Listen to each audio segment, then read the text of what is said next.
Your support, and I'm very proud of our Mama Odd for bringing this movie here, and of course my friend Oliver. Thank you so much.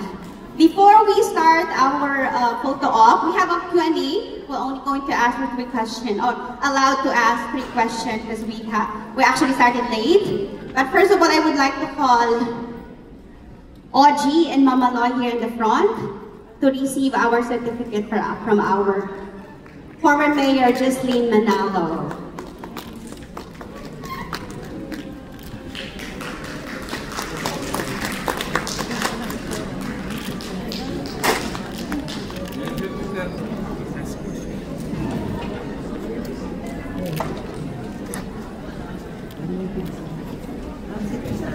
Okay, that's it. Ito. In the middle po. Sige na.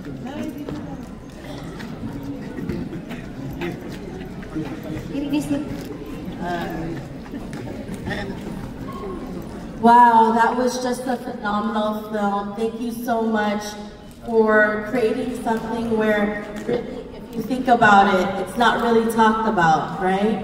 And creating a film where really we need to let go of toxicity and really be able to have that dialogue. So I do have the certificate of commendation from the City of Daly City. We proudly recognize and commend you for exceptional contribution to the film How to Get Away from My Toxic Family.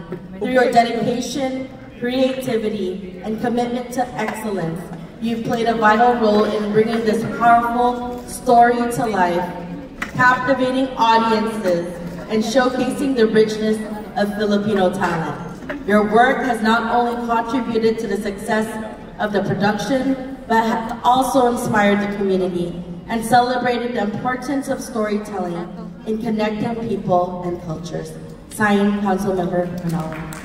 So I have one for Ogie Diaz, producer and writer. Congratulations. And to Oliver Carnay, U.S. promoter.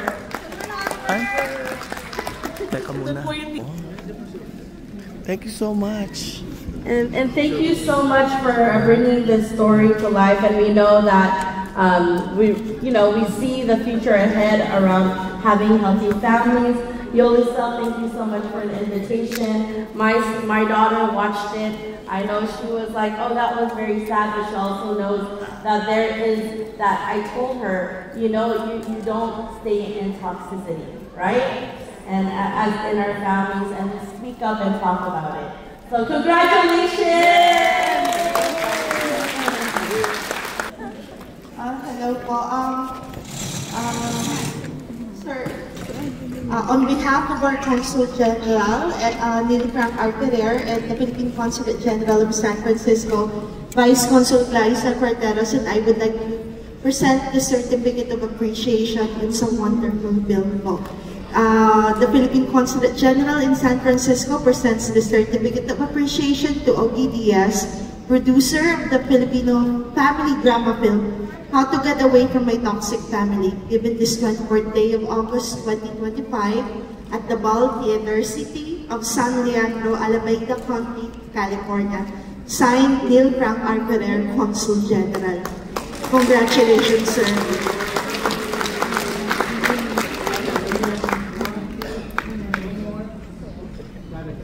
Maraming salamat po. Congratulations.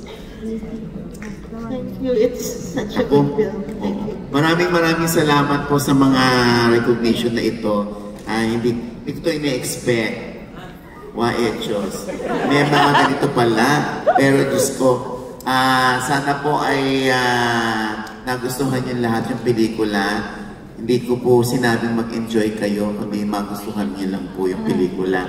Thank you so much po sa Philippine Consulate General in San Francisco. Meron akong award.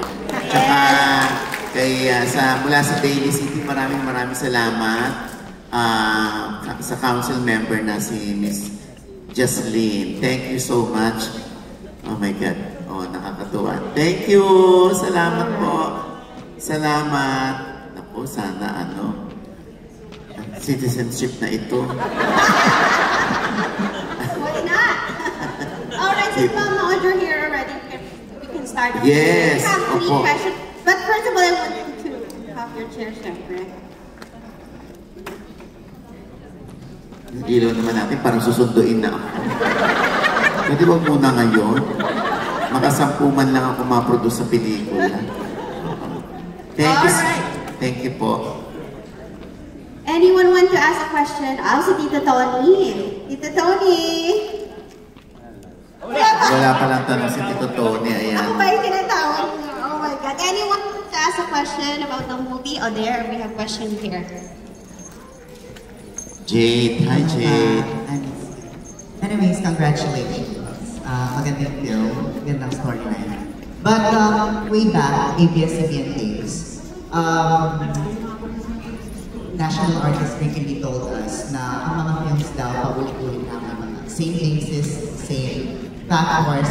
But for you as the producer and story mo talaga kung introduce mo, aside from knowing your audience, kasi ang galing parang siyang interactive film eh. Sumasagot yung mga tao na, sino ang saan sa pamilya? Sumasagot talaga sila.